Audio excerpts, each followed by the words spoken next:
नमस्कार. कधीकधी देवघरात दिवा लावताना डोळ्यात पाणी येतं आणि आपण विचारतो, देवा, माझ्या पदरात ते सुख कधी येणार?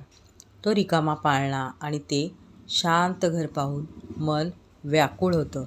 पण आज मी तुम्हाला अशा एका पुत्राची गोष्ट सांगणार आहे, ज्याने आपल्या आईच्या माता अंजनीच्या तपश्चर्येला फळ दिलं. तो पुत्र म्हणजे आपला मारुती राया. माता अंजनीने जेव्हा हनुमानजींसाठी प्रार्थना केली तेव्हा त्यांनी केवळ एक बाळ मागितलं नव्हतं, तर त्यांनी एक शक्ती मागितली होती. जेव्हा तुम्ही बाळ कन्सीव्ह करण्यासाठी प्रयत्न करता तेव्हा फक्त बाळ हवंय हा विचार करू नका.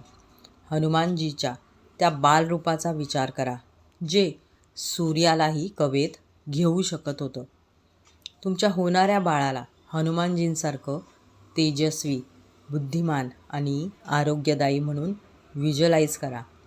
जेव्हा तुम्ही नकारात्मक विचार करता की माझं वय झालंय किंवा माझ्यात काही दोष आहे का, तेव्हा तुम्ही तुमच्या मॅनिफेस्टेशनमध्ये अडथळे निर्माण करता.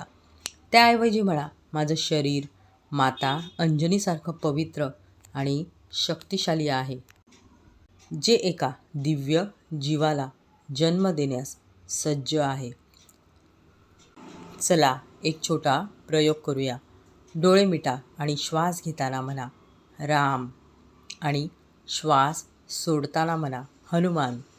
राम म्हणजे मर्यादा आणि संयम आणि हनुमान म्हणजे अथांग विश्वास.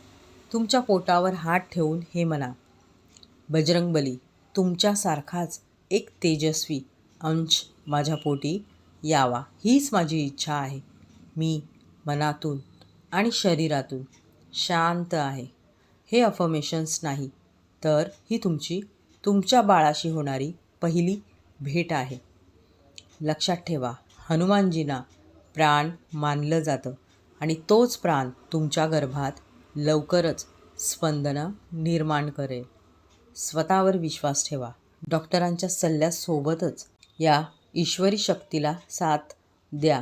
लवकरच तुमच्या घरात बाळ हनुमान खेळायला येईल.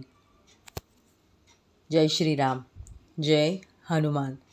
धन्यवाद.